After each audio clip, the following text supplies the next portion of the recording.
Hello and welcome to Akmal and Joel's podcast. Is that what it's called? No, Keep it's just Akmal and Joel.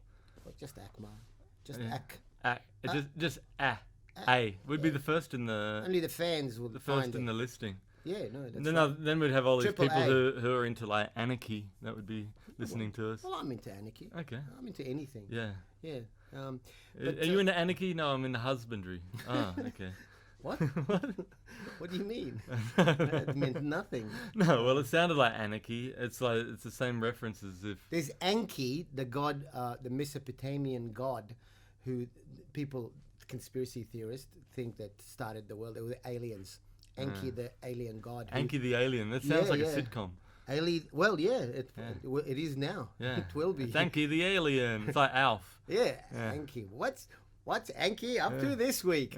No, it was aliens apparently. So we're all monkeys, and that's all that lived. And then they messed with the DNA of human to give them consciousness, and then fucked off. Apparently, I don't know. It's an interesting story. So have you been working much? What's going on? No. Not working at all. No. What about comedy? You been doing any comedy? No. We don't call it work, really. No, not of late. I got some gigs coming up. Got a gig in Albury. Oh yeah. Happening. Yeah, that's good. All the way to Albury. Albury for a corporate gig. Mm. And then back here. How about yourself? You've been working? Yeah, I did a gig last night in King's Cross. Yeah. See, How was it? You know when work was plentiful, Yeah. you were very choosy. I'm going, Oh, yeah. I wouldn't do that. Yeah, Now, fuck man, if they say, You- can you show up in the corner of George Street and Market Yeah, I'll be there. and next to the garbage bin and just Yeah. do a quick 5, Yep, I'm in. I'll be there. No, it's really terrible for comedians, and I'm sure it's the same with musicians or anything, because you lose that. At least with music, you can practice at home. Yeah, you can So write a new tune. can write a new You don't tune. really need an audience to write a new tune. With comedy, you need that. You That- need these that- laughs. yeah. It's an important element of comedy. Yes. Is people laughing after It you is. stop talking. It is. You know, maybe I should never stop talking that way. I'll never find out. And how was the gig It was in the hot, Cross? and they had about, I don't know, like endless array. Like that's the thing, you know, comedians. There's not much when the competition. How do you mean endless array? Oh, good. I'm glad you. Yeah. I was just half sentences. I do that with my wife. I forget that I only thought and haven't articulated it. I'll just give them the abbreviated No, version. without let them figure not even it out. consciously. I Yeah. just would be driving and I'd say, well, just come out of something out of context. Like say, what? How would she know? She wasn't even there. And she's like, "Who, love?" Who are you talking about? Yeah. Oh, didn't I? Was I thinking before or talking? I was just thinking. Sorry. So yeah, they had a lot of people on doing 5 minutes because it's addictive. No, so it's like a smorgasbord of comedians that were on before All you can eat comedy. Okay, that's what you mean. And then when everyone had filled their stomachs up with all you can eat comedy Yeah. and dessert, they had a break. Wheel in And now the Saleh. main course. Oh no! I can't eat another thing. It's really. like having a degustation and then the main meal. Oh no! Too late. It's time to go home now. So it was kind of pointless in that way. But I think people. So you felt that the audience was exhausted by They the were time you got exhausted. on. It was a Right. hot room, and they'd Right. sat through 2 hours of really good comedy. You know, Yeah. everyone doing their best. 7 minutes. I'm going, fuck. That's the golden rule. Any more than 2 hours of comedy. Well, I was after the 2 hours. Yeah. So well, I went after that. Yeah. I went straight after that, Yeah. and then. It went 2 hours of comedy. Now Saleh. And now welcome the comedy Akmal. styling. A dog, not unlike Lassie, was killed in the car park. And now the comedy styling. So, Homer Simpson. I've been watching that for a while. But no, it was a tough gig. And you know when you have a bad gig, everything's bad. So there's like yeah. clanking. Yeah, in the yeah. background. Everything is highlighted. If you're doing great and there's a clank in the background, it's like Yeah, the laughs will cover it. I'll It's cover it. all right. Don't worry about it. No. This, Yeah. nothing was covering. In fact, the clanking was overriding the laughs. Yeah, the clinking Yeah. and clanking was Actually, getting. I didn't get a good laugh there, but that's okay. The clinking Yeah, will cover it. and the then worst is if you deliver a joke and then it's just clink and clank. yeah, You know, that's it. What, you were there last night? Didn't see you there, but it was. And I've then had that at a gig with a blender. You know, at the bar. Yeah. Oh, yeah. After you do a joke, and it's like the. Really? Yeah. And how did that happen? Well, Were you doing a show? No, you do a gig where there's a bar in the background, and an they're infomercial. putting like a cocktail together. You had to do it in front of an infomercial, 3 o'clock in the morning. Yeah. Joel Osborne will deliver his gun as we demonstrate the NutriBullet. Zzz. I used to have that at Circular Quay when I was starting out street performing. Yeah. Back in the 90s, Yeah. and you do a joke and the ferry goes meep, meep, meep, as it's coming in. It's like, Man. So yeah. and just when you thought it couldn't get any worse, people were just staring at me, and there was a table of 8 people in the front who were all from Argentina. Fantastic. Who didn't speak English. Great. And they were just staring, just like my entire act. That reminds me of John Cleese in the audio commentary for one of the episodes of Faulty Towers, and he's talking about how because the BBC would just pick out whoever to come along. They'd busload all these different tourists and people in, and they busloaded in a tourist of people from Denmark, I believe. Right. And so they're just sitting there throughout, and he's going, I know these, and he said, look, you can see me on there on set during this, going, this line deserves a bigger laugh than that. My reaction sort of gives that away. And so they kept the audio, or they just boosted it? Yeah. You can always boost it. Yeah, they can put in some sweetener, John Cleese should stop whinging. Yeah. He came to Sydney to perform, and my friend was tour managing him. Oh, really? What's her name? Oh, it doesn't matter. Okay. You probably don't want to incriminate her anyway. Julie Lawless. Okay. I've just incriminated her. Okay, she's incriminated now. And she was saying, he was like, look, I won't say what she said, but he was, this guy's a millionaire. Yeah. And he gets up there and he goes, yeah, I'm really doing this because I need the money. And the divorce tour. I had the divorce. Yeah, I've had a divorce. And anyway, I'm a bit tired because I was flying from England first class. You people wouldn't know anything about that, but and it's taking the piss, but it's also rude. Yeah. So I was like, come on, man. We paid good money. We got a babysitter. $200 to watch John Cleese rub it in your face. But it is John Cleese. Of course, he has the right to. Yeah, you think? Yeah, I think so. Like he would. I haven't seen him live before, but I would like to see him live. Actually, I've. He doesn't come across. Look, he's one of my heroes, Yeah. But he's someone that I'm probably reluctant to go up and say hello to because I have a feeling he'll tell me to fuck off. Yeah. And I'll never be able to forget. Although that. numerous people I know that have had close contact with him and been around him a bit, they speak highly of him. Do they? Yeah. Because they're scared of him. No.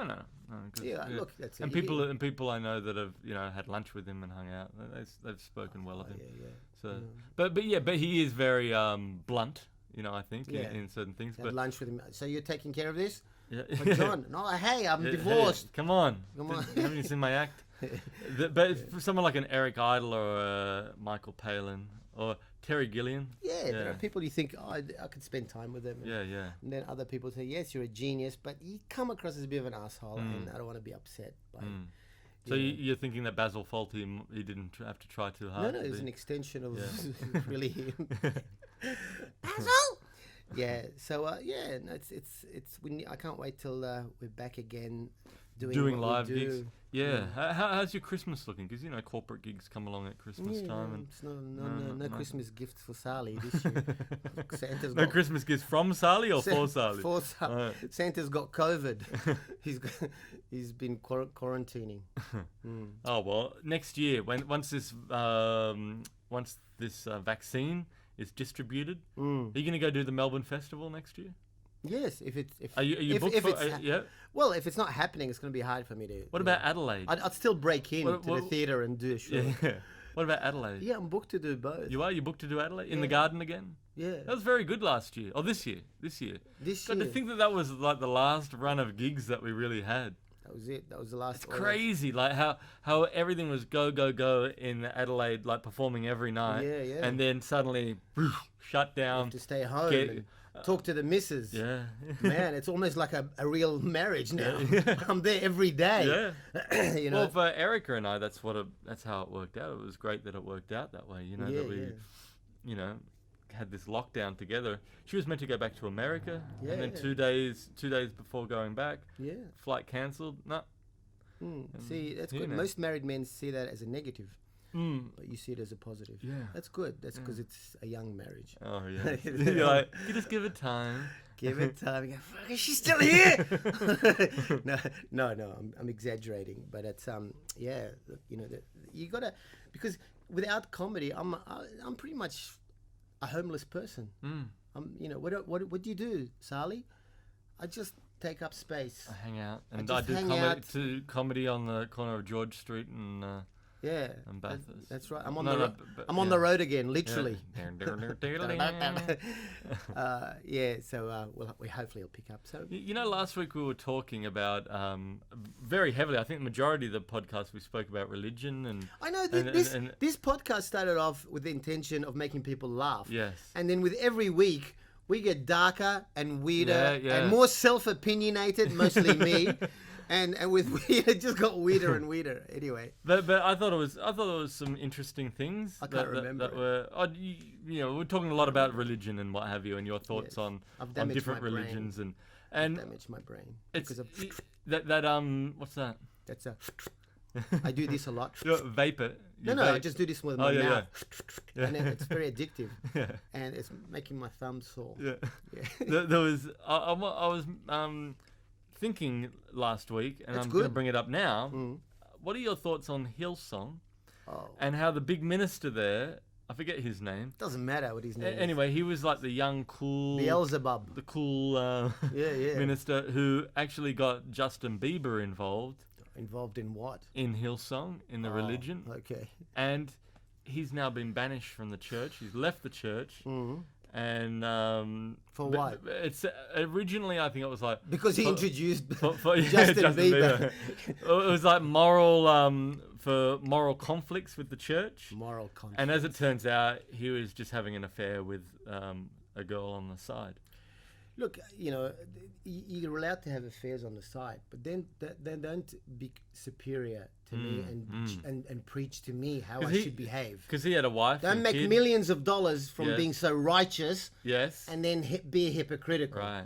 You know, so this is Saleh's I never judge people unless they're hypocritical. Yes. Mate, you can go to orgies, have sex with goats. As long as it's consensual. Of course, with the goat. It's got to be consensual. You know, and you know when the goat says no. Yeah, you know, and it's right. You know, it'll bite your dick, and that hurts a lot. May only do that once. Yeah. But you know, I try really hard never to judge people's behavior. But then don't tell me how I should behave. Don't preach to me, you know, as if you know something that I don't. Right. Because you don't. So you say good riddance to him. Good riddance to all these organizations.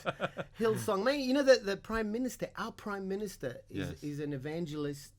Yes. Christian, one of those he speaks in tongues. Oh, does he? Yeah, I don't know whose tongues, but he speaks it, and he puts his hand up. And there was once he putting up his hand, you know, meeting Jesus or whatever, but it looked like he was saluting the Third Reich. The Third Reich. Yeah. And some guy, and he's got no sense of humor whatsoever.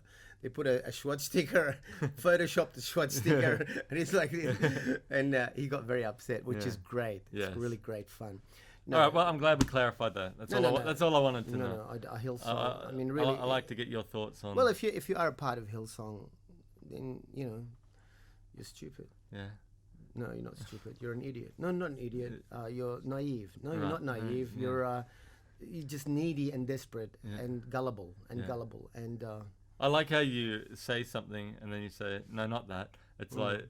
Because you get out of being, you know, I didn't defamation. I didn't mean gullible. I meant just retarded. Yeah. No, not retarded. No. I don't know, man. I can't judge because I was deeply involved in as we said, a satanic cult. Yeah. Well, I don't know. Was it satanic? Well, Satan says no. Satan, I spoke to Satan. He said, I had nothing to do with it. Nothing to do with it. You know, but they always attribute a lot of things to Satan, like, you know, all the music he supposedly wrote. And Satan's going, I had nothing to do with Stairway to Heaven. I swear. I don't even play guitar. You know, but that's Satan. Satan is music. Well, what about people that just start up a cult with no religious ties? They just started up. Like what? What are your thoughts on that? Like what? Well, Charlie Manson. Yeah, Charlie Manson. I'm not a big fan of Charlie Manson. No. I wouldn't have joined myself. No. I don't think he would have had me. In fact, that reminds me, I have to clarify some things. On the podcast that we spoke about, one before last, number 27. Podcast 27, Podcast yeah. number 27. Have we done that many? Yeah, we have. Wow. Can you believe it? No. Yeah. I think you're lying. This is number 27. This is number 29. 29. We're one off 30. Wow. Yes, I can see your math is also very good there. Did you go to private school? So the story that I was telling about my good friend Vince, Yes. who picked up Charlie Manson back in the in the 60s. Interesting story. Yep. And he listened to the podcast. He watched it on YouTube, and he called me up afterwards saying, it was great. I really enjoyed. I enjoyed it because a few technical errors though in the story. Yeah. So he was. So very quickly, just run over the story for those who haven't. Okay, so my good friend Vince, in the 60s, by the way, Vince, fascinating. We mentioned Yul Brynner in that story. He had this whole story to tell me about Yul Brynner. Yes. Fascinating. So, but anyway, we're getting That's a different story. A different story. We're talking about another time. Yeah, we're talking about Charlie Manson here. You shouldn't have mentioned it at all. No. But yeah. But we did talk about Yul Brynner in that other podcast. Yes. So I just thought we'll mention it, but Yes. Let's not mention Yul Brynner again if he's not connected to the story. I don't want to hear Yul Brynner in connection with this story because it's not related. People are confused. So Charlie Manson, right?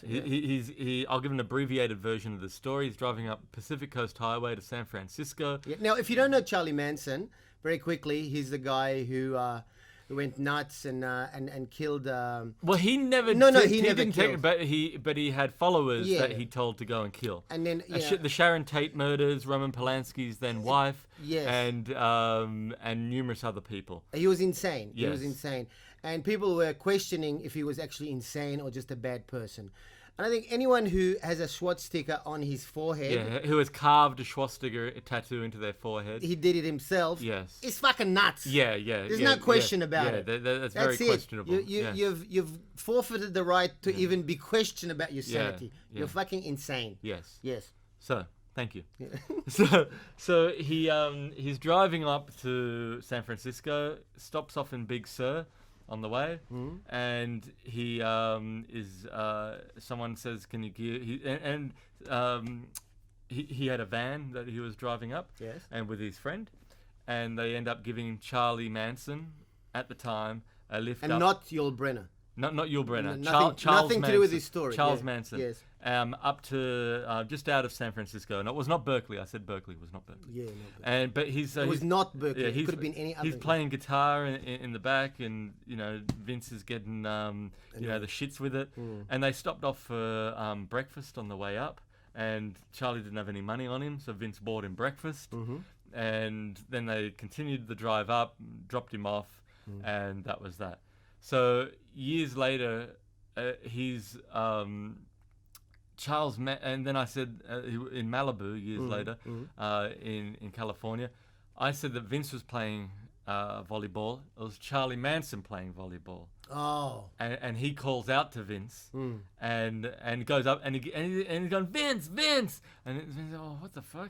And he sees him running towards him, vaguely remembering, it's Charlie, man, and he goes, oh yeah, and he gives Vince a hug, and he's like, oh man, so great to see you, and then that's when he invited him up to Spawn Ranch. Oh yeah. And the rest So is history. I'm glad we cleared that up. Yes. All our listeners are going. So there was God, that was clear. So the technical, I wanted to technically clarify what happened in that. Hello, story. Vince, if you're listening. Yes. I've never met you, but at least Vince is a great guy. great guy. Yeah, he is. I already like him. How about this? 1971. Anything compared to Charlie Manson, I like. How about this? And we were talking about. Vince mentioned he called me up the other day and he said you were talking about Richard Pryor. Yeah. And he told me the story in 1971. That's amazing. Yeah. He's like a wealth of knowledge for that era in America, that The time 60s. in America. Yeah, 60s through 70s. That's a golden time. Yeah, he Not if you're Vietnamese, but it was a great time for Americans. For Americans. Oh. And he was doing a play in New York, and he was the lead in the play. And there's this bar near the Lincoln Center, and he goes to the bar, And sitting there by himself is Richard Pryor. And he sits down next to Richard, and they got talking. And he just said, and this was before Richard really took off, and he said and he sat there for a couple of hours just chatting with him. Met him a couple of times afterwards, but this was the real main time that they sort of really connected. And he just said just what a lovely person he was, but he could tell him he was in a lot of pain, and he was very very questioning of where he is in his life, where his career's going, and he's like, I'm doing that now, right now, as I sit here. Where the fuck is my career going? But he was very talking to Vince and like saying, man, look at you got it made, you're a lead in a play. He goes, I'd love to be doing that, and he was very humble, very humble, very humble, and very open. He had a lot of humanity to him. And this is a generalization, but I think it's ultimately true. I think the talented people generally, but especially really good comedians, tend to be the most real, the most down to earth. From my observation, anyway, it's the assholes tend to be the less talented, the bullshit artists, the ones who pretend to be overcompensating for the lack of talent, and so all the great comedians, I'm betting, I'm talking stand-up here, not actors, because actors are weird, and they come from a weird world. But the stand-up people, the Carl and the, I'm betting any money that they would have been the nicest people. Well, you hear great things about Carlin. And of course, someone like Pryor and someone like Carlin had their battles with drugs. So when there's drugs involved, I don't think Pryor had much of a battle. He could always get it. but in those circumstances, and I know from experience, friends, who are great comedians but also drug addicts, they go off and it's like this alter ego takes control. It's like Jekyll and Hyde. You know? So I'm sure that plenty of people encountered Pryor when he was off his face. Who didn't have such a genuine, sort of one-on-one human connection. Just keep him away from the coke. The crack. Get the pipe. Yes. So I'm sure there's a flip side to that too, but genuinely... Look, there's no one who's... anyone who is too good, you don't trust either. Anyone who's too nice. Sure. And my wife gets accused of this, but she is genuinely nice. No, she's an exception to But the when rule. people meet her the first time, I they know, think that she's putting it on. Yeah, she's too nice. But no, she's one of those people that is genuinely a kind, vibrant... People are cynical. Yeah. They can't expect someone to be genuine anymore. Yeah. You must be wanted. What do you want? What are you hiding? What are you covering up? But it's interesting. There was a thing that I heard, Larry Moss, who's a great acting coach. He was saying too that sometimes, and I think he was paraphrasing Stella Adler, who was great. You just name drop constantly. She taught. She taught Brando. Yes. There's another. Wow, you just keep going. And Brando was very good friends with Laurence Olivier. Yes. And also very supportive of Montgomery Clift. Montgomery Clift, of course. They all hung out together. This is an interesting thing. When Montgomery Clift was going down the cliff, Brando sent him a message saying, that he has to continue as an actor because it makes him, Brando, as an actor, strive to be a better actor when he knows that. So I thought that was always a lovely thing to write. Selfish. If I keep going, I can't do it unless I need the competition. Well, that's the thing. Competition can be very healthy. I was reading a book. But I'm not very competitive. That's my. That's your problem. But are you competitive? Sometimes, look, if it depends what you call competitive. I would never screw anyone over to get to where I want to go. Never. I would feel too guilty about that. But if I'm on a night of stand-up comics and I'm on last or second last or even first, whatever, I want to shine. I want to kick everyone's ass. Is that competitive? Even though we're all different. But I think you're using... Well, maybe, but you're using that as a drive to give a good performance. Yes. I want... But also, if someone's doing something similar, like similar style, if someone's doing something very different, I go, I'm not going to be able to do that, like musical acts or prop comics or But if someone's doing stand-up comedy, it's doing similar to Straight my stand-up, style. yeah. I go, my line's funnier than that. Oh, fuck, he's doing that. Yeah, It's, yeah. I did that 2 years ago. yeah. So Okay, that kind of sure. competitiveness I get Sure. competitive in that way. But as long as you don't make it negative. I was reading a book about Lennon and McCartney, and this guy was a really good writer, and he's saying that there wouldn't have been Lennon without McCartney, and the vice versa, especially early on, Right. because they were so intensely competitive Right. that once Lennon came up with a tune, so McCartney went, I've got to match that now. Yeah. And then when McCartney wrote, So they wouldn't have released that amount of music within that short period of time had they not been that. there was But they this also tension. saw other people to be competitive too. Like I remember Paul McCartney saying when he heard Pet Sounds, Yeah, he he was felt like, depressed. we got to top that. So the next thing they came out with Sgt. Pepper's. Sgt. Pepper's, Yeah. exactly. And when he heard the Who do a song, it was a really heavy song, and he said, "Oh, we don't have a heavy song," and so he wrote Helter Skelter, Right. Yeah. because he wanted to top them, because everyone's talking about what great this song is. And when McCartney wrote Eleanor Rigby, Lennon was quoted to saying he was so deeply depressed because he didn't think he could come up with something that good, and he was like, for days he stayed up trying to capture something similar to Sure. that. And meanwhile, George Harrison's going, guys, I'm going to bed, fellas. What about this? I'm going to bed. Yeah, I'll just keep it for my double album. Yeah, they treated him badly. Yeah. He took While My Guitar Gently Weeps, and they went, nah. Yeah. So that's why Eric Clapton plays on it, Yeah, right. because he goes, oh really? Okay, hello Eric. Because it's I'll just ring the greatest guitarist that ever lived. Fuck you. and then Eric's like, well, what do I have in repayment? You can have my wife. I'll take your wife. Take my wife, please. Take my wife, please. And he did. Yeah, he did. Like, this is for the real fans. Yes, So- but you listen, which is interesting, on numerous of the anthology and recordings of Yes. the Beatles that was released back in the late Yes, 90s. I've got that. There's a lot of demos on that, and you hear demos on that ended up on All Things Must Pass, Yeah. George Harrison's first solo yeah. album. So it's interesting that he just kept things. So also with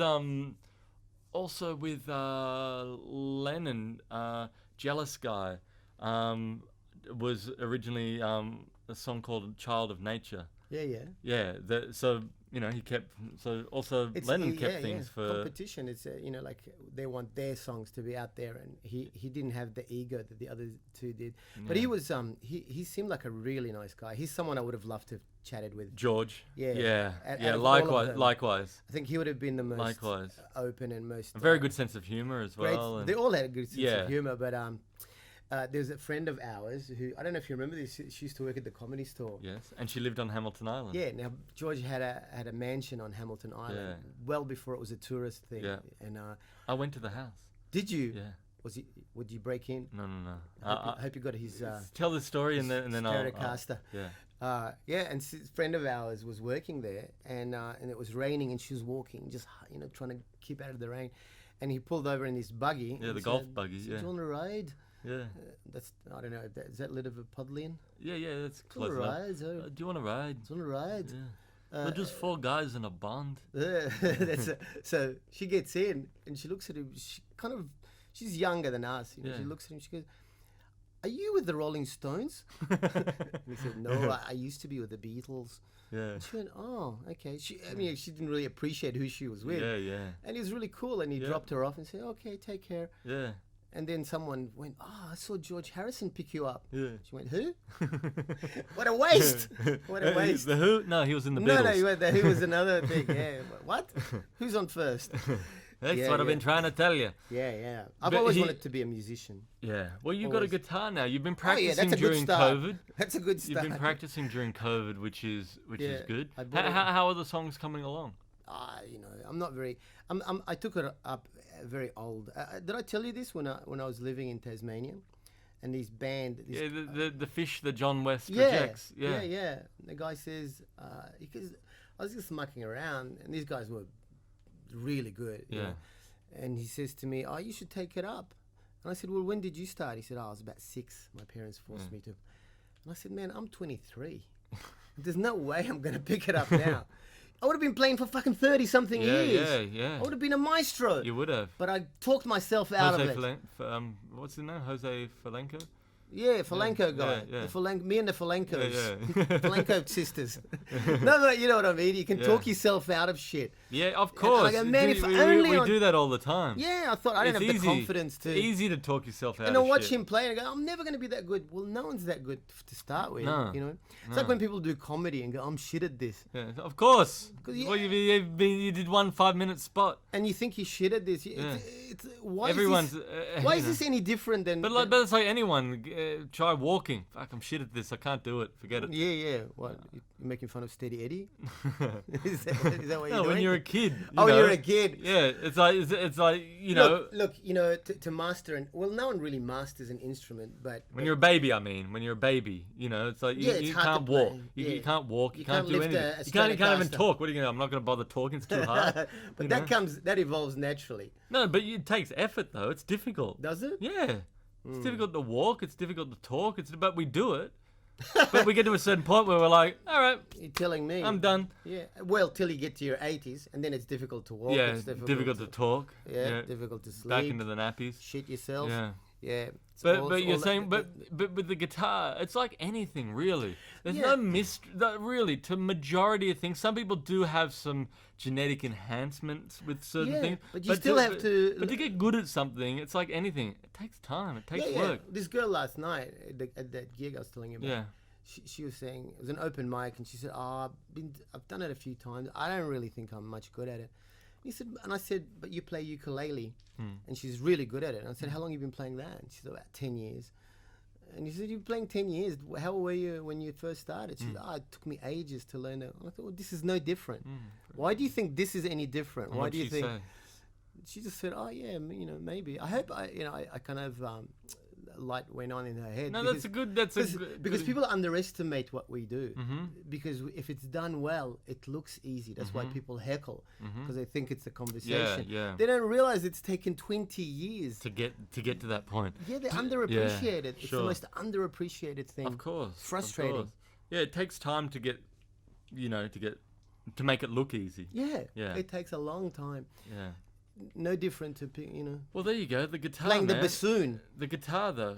Stick with it.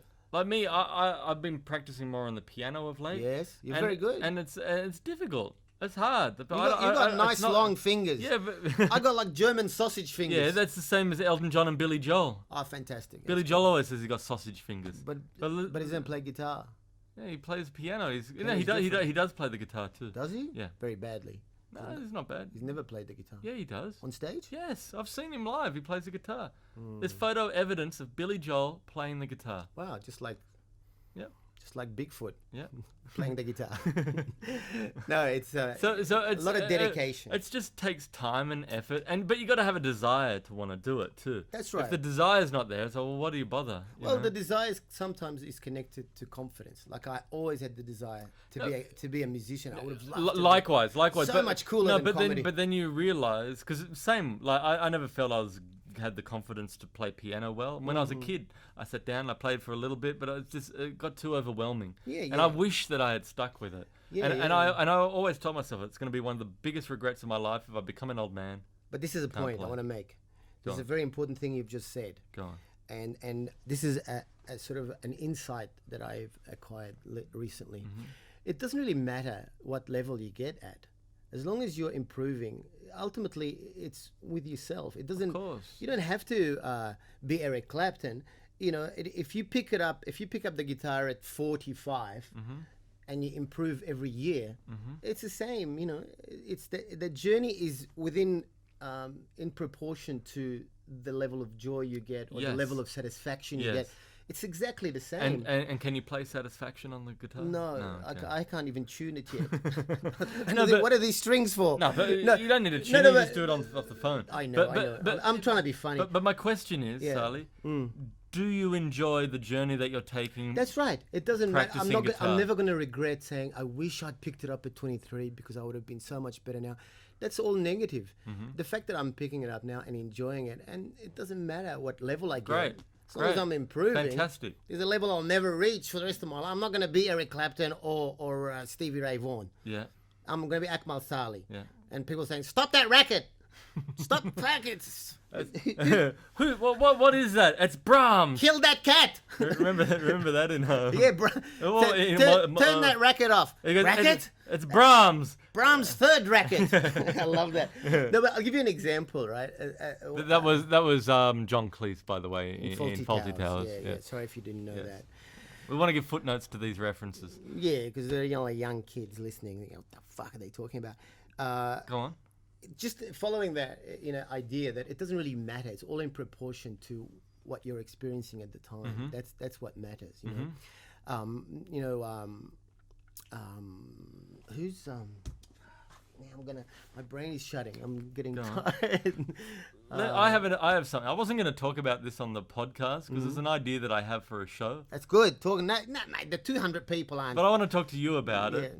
And this is down the line, in years to come. If someone steals this idea, we've got enough people that watch this that we can actually contact them personally and get a petition. Yeah. So, did you steal my idea? Did you steal this idea? Because I've been loving practicing on the piano of late. I'm working on the Elton John song, "Your Song." You know that one? Yeah. And it's a beautiful song. Beautiful classic song. And actually, there's a version of the song. Look it up on YouTube. He played it in 1986 in Sydney. With the symphony orchestra, and I think it was the Melbourne Symphony Orchestra. He was doing a tour, and he's dressed as Mozart, and he does a version of Your Imagine Song. Melbourne now in lockdown. It's just him with a mask. And this is your song. and actually, my dad was there and saw it, and back in the 80s, and saw that. And but anyway, that's beautiful. So anyone listening, it's worth looking up. It's on YouTube. Yeah. But just getting down Your Song and playing it, getting the verse down and getting onto the chorus.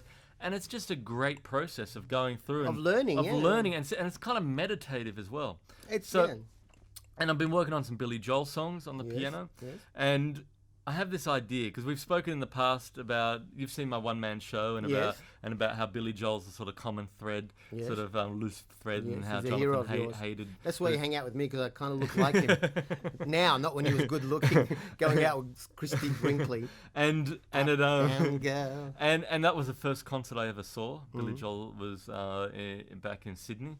Yeah, I mean, he's written some amazing ballads. He has. He's underrated in some ways. And there's been certain things, like it was the first concert I ever saw with my family together. So whenever I've heard Billy's music, it's always taken me back to that night. And you remember that together. As a good thing?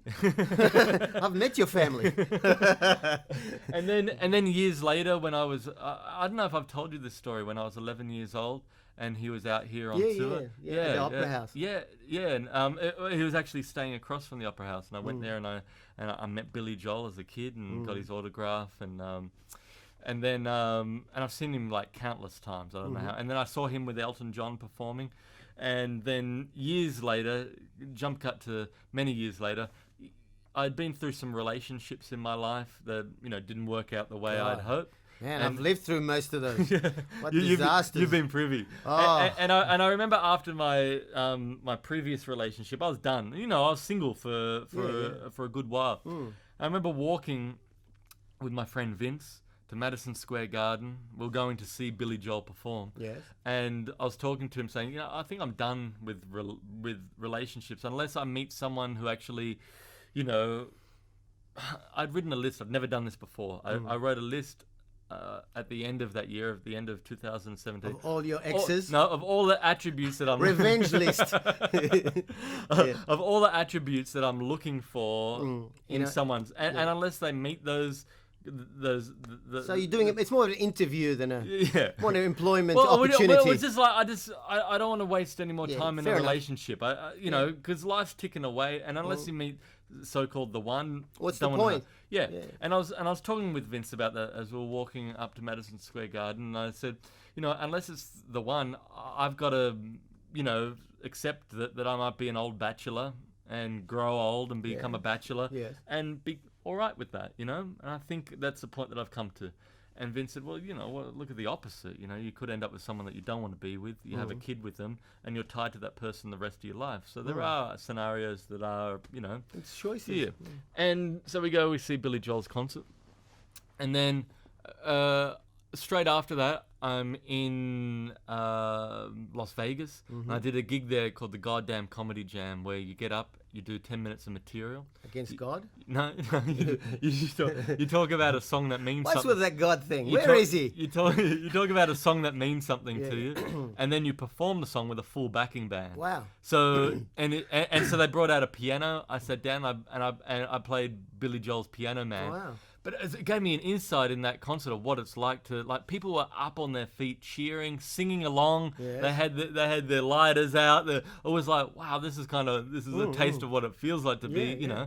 Well, and, you know, and even Jonathan, who hates Billy Joel, came out and he's like, oh, fuck, man. He goes, that was great, and I hate Billy Joel. You know, so that night was the night though that sounded nothing like Billy Joel. Yeah, that's why I enjoyed it so. And that was the night that Erica and I connected, right? Wow. And that was and so Billy Joel's kind of had this kind of common thread Your throughout my background life. to your life. Yeah. So I thought, and this is what I'm asking you, Saleh, your thoughts on this. I've only asked a couple of people about this, but I'm throwing it out.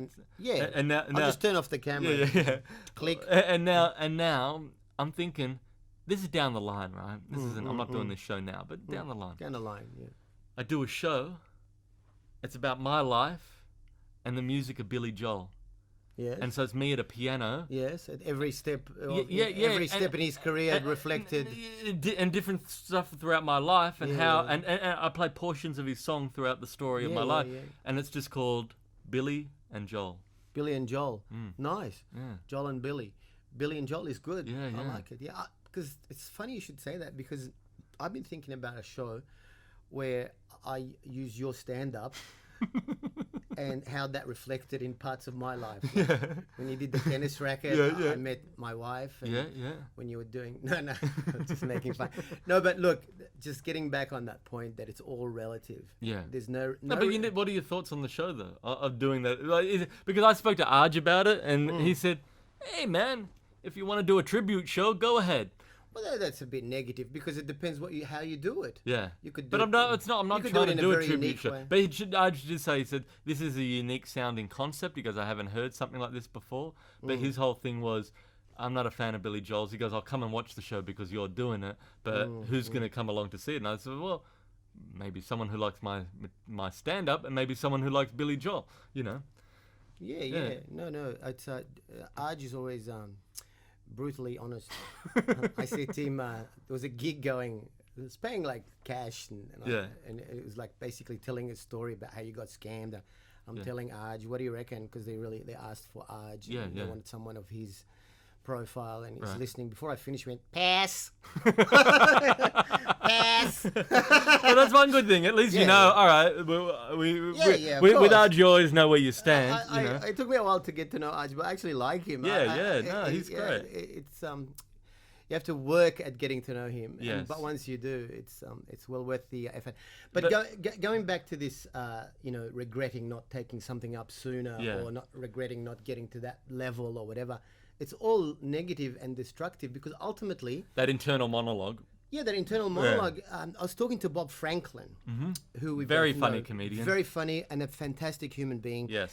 And he plays soccer every weekend, I think, for like a local club or something like that. And he's telling me on the weekend, I scored this goal from like... a quarter of the, it was like, I don't know much about soccer to even make shit up, but he kicked this amazing goal, and people, he just felt, he said, I just felt so high from, once it landed, and it was just being congratulated. It's just the best high. Yeah. And I said to him, wow, imagine like playing for Manchester United or in front of 100,000 people.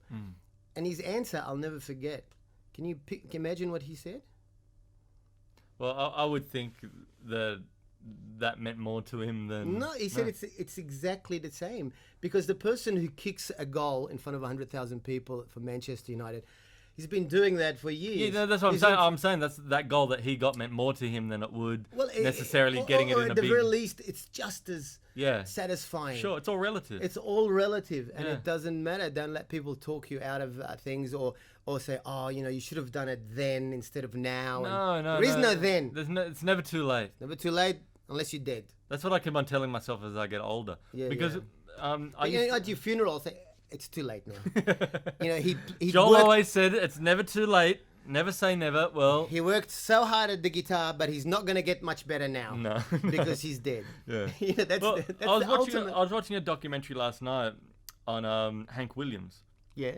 He died when he was 29. I don't know much about. I hear his name a lot. Elvis? No, Hank Williams. No. Remember? It wasn't Was it? Hank Williams. Wasn't it? I No, thought it was Hank it was. Elvis? No. Charlie Parker. Was it not? No, Charlie? not well, who? Charlie it was- Parker's it got nothing wasn't- to do with Elvis. I know the film you're talking about. Yeah. The Jim Jarmusch. Yeah.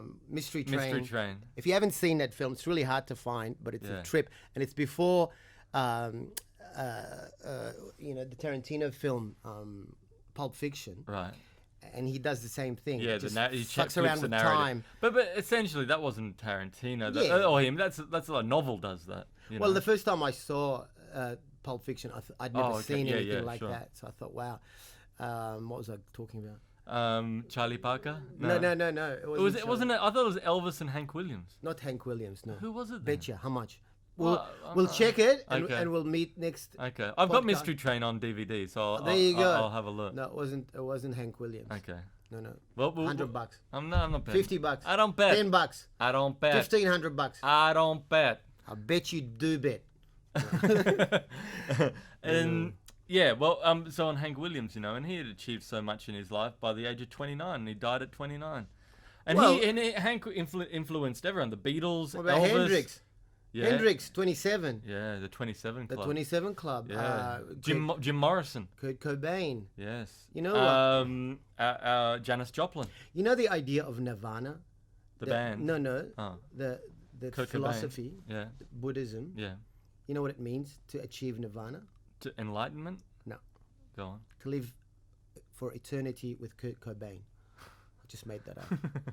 We can take that out if you want. We can No, we take keep it all. Keep it in? We don't edit this podcast. Yeah, I wish we did. No. Doesn't matter. No, that's good because this is like a stream of consciousness. Exactly. this podcast. Exactly. So yes, I've learned in my old age now never to regret because it's pointless, and to just look at your own. The race is with yourself. It is. That's it. It is, and I think I tripped. Just like my sex life. I think I've tripped myself up a few times on that race. Yes. but I think I think I was just thinking the sex. The sex life. Yeah. That was kind of snuck in. Yeah, there. I like that. But it's the truth always is the funniest. Yes. But basically, I wish that I had started piano when I was a lot younger. But Negative. but you did a lot of other things when you were younger. Yeah, but look, you should never regret anything because you don't know what could have happened. Imagine if, say, you did take it up very seriously. and then I hated it. Not just hated it. Maybe it led to a set of circumstances where you were hit by a truck. I mean, can't give you the details of how. You know what that reminds me of? This is going totally off track, but a It's- friend of mine who was a child prodigy on the piano, incredible, and he ended up being sexually abused by the piano teacher who was teaching him. Wow. So Hear that the teacher was a child prodigist. Doesn't make any sense. But Sorry. yeah, well, it's terrible, and a lovely guy too, very gentle Yes, person, and so something like that. You never know. One of my if you're going down hippie that friends, S. Sorensen, said to me, "This is all this wisdom. This is, forget the comedy. Fuck the comedy. We're not going to achieve laughter on this podcast. So we might as well make it mystical and Introspective. Introspective, Yeah. exactly. So he said, I wish that had happened. Or I wish I didn't lose that money. Or I wish I'd, but you don't know. It's that if you see a film called Run Lola Run. Yeah, I remember. It's a fantastic film. Yeah. It's like Sliding Doors, but better. so much Yeah, better. yeah. So much better. And it's about, the little changes you make in your life can alter what happens from that point on. And so you got to believe that you didn't take up the guitar then because there were other things that were happening. And Yeah. if you had taken it up, a big piano could have fallen on your head. I don't know how it would have got to that point, but it's possible. You know what I'm saying? I mean, this is like seeing as we're talking stream of consciousness. I was thinking like the piano lands on you and you forms, and you literally become Piano man. He's the piano man, like literally. He's got his teeth become black and white. Yeah. And every now and then some guy's got to come and tune you. Yeah. Which sounds like a lot of fun. Yeah. Yeah, so just pull his G string there. Ooh, Oh, there's your yeah, problem. oh. There's your Yeah, problem. he heard him coming. Yes. Yeah, it's a very I think that certain things happen in life, like when you meet certain people. I was talking to a couple over the weekend. We were at dinner at a friend's birthday party, and they'd known each other for 30 years, but they only got married 3 years ago, and which is kind of similar. Like Erica and I, we knew each other for a long time, but and I Are you said, still married? yes, That's fantastic. Still Joel. happily married. I'm very happy to Yes. hear that. Yes. Because people were talking. Yeah, who? I don't know. I can't say. People. Just people I didn't know. I've got something to tell you later on, but I'm going to tell you off the podcast.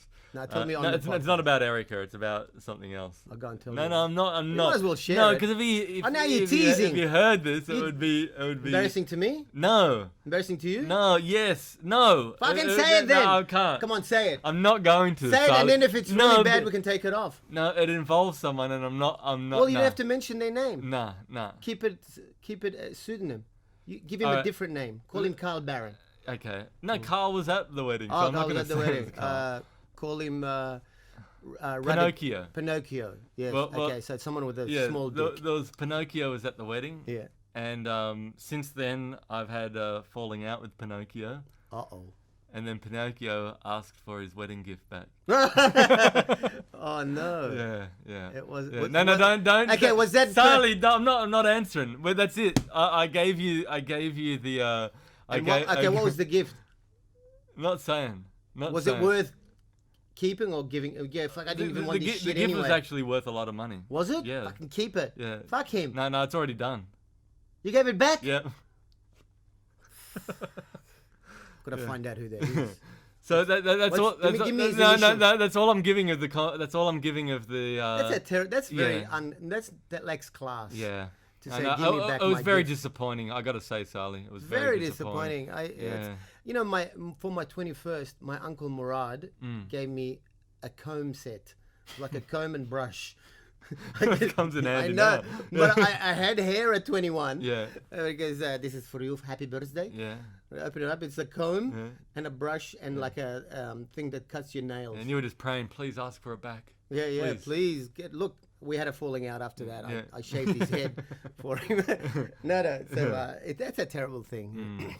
But before that, we were talking. Who was it? We were talking about something else Just before. say it. Now we'll get back to what we were talking about. This is just. If I guess, would you tell me? No, I'm not. I'm not. If I guess it? No, I'm not. I just don't want to implicate people. Because this is a public forum, and it's not good to. But you'll tell it's me not in good private. to air dirty laundry. It's great to air dirty laundry. Yeah, no, especially like sexy underwear. That's not. No. I've shared a lot on this podcast. You have, You've shared a lot on this podcast, but certain things. Well, you got class. You got class, and you got dignity. Unlike who was it? No, I'm trying to trick you. Unlike that guy, I can't remember his name. What was it? What was the comedy where he says it? He goes, "Oh." When he says the name, when he's like, "No, I'm not going to say it," and then they're talking, he says the name. He's like, "Oh, who? I forget." There was some comedy. It was Wow, very it's funny. very vague, man. Yeah, I forget It's not what much it was. information at There's all. some moment in the guy where he says the whole person's name and then gets caught out intentionally. Yeah, no, not. He's just got flippant. Yeah, you know. it's intentional. Yeah. I don't want to mention any names. You know that trick? No, it wasn't that though. Wasn't it was that. later on they're talking, and he said, "Look, I'm not gonna." Oh. And then it was like, and then he got him. So was it? Is he Forget famous? Forget it, Saleh. Forget it. Is he famous? Forget the story, Saleh. We're gonna leave it at that. I think I can guess. So, what do you got coming up this week? Well, I'm going to spend most of the week trying to find out who the person is because I'm very obsessive like that, and I don't like secrets Obsessive between Saleh. friends. No, Yeah. what am I doing this weekend? I don't think I have much. There was all these gigs get cancelled. Yeah, I had a lot of gigs coming up that were cancelled. A lot of corporate gigs It's very too. destroying. It's very soul destroying. Yeah. But you know, But don't worry, Saleh. We're gonna come back, and it's gonna be all right. yeah. Next year is the year of laughter. That's right. This year was the year of tears. Yeah, people are saying, I can't wait till this year is over. Yeah. As if, what does that mean? Yeah, it's December 31st. It's gonna Infectious diseases are not bound by the calendar. stop. I've actually got a gig on New Year's Eve. Me too. Yeah. Oh, you do? Yeah. Fantastic. Yeah. Hopefully we didn't get double booked. How much are you getting paid? I'm getting paid with this. I'm working actually with this guy who told me that he had a falling out with you. Yeah. And he asked for his gift back. Pinocchio. Yeah. Yeah. Pinocchio. Okay, that's a clue. So Or yeah, no. And yeah, So, you know, so it'll be a good way to see the year out on a gig at least. Well, you someone know? said to me the other day, just a person in the street said, "Oh, you must be enjoying, time off for a change." I said, "No, man, no, this is what I do." I gotta say, I don't miss the airports. Oh yeah, the travel and Yeah. the hotels and Yeah. that was becoming. So it's nice to have a break, but you don't want a year break. Yeah. I used to have 2 weeks break and I'd get really nervous about. Is this shit still funny? Do I remember things? Is my timing still there? It'd be good to have. And now I've had like pretty much a year off. You're like, yeah. It's back to But Telstra. no, but you're fine, Saleh. That those the nights that I've seen you get back on stage, it's come back to you. It'll come back. You've had it. It'll come back. You've had it. But yeah. Well, that's like me doing the one-man show, It's like doing that, and that's a lot. There's a lot going on in my head when I'm doing that show because it's a lot of there's work. a lot of technicalities, like not only the material that I'm saying, but making sure that the timing's right when I show images that back up And the this story. show's called. The Madman and Me. Yes, and I've seen the show, and I highly recommend it. If you see it advertised, you probably won't much, but you have to really look hard. Well, after all this COVID stuff goes After away, COVID. yeah, After COVID. after COVID, take it back to the people.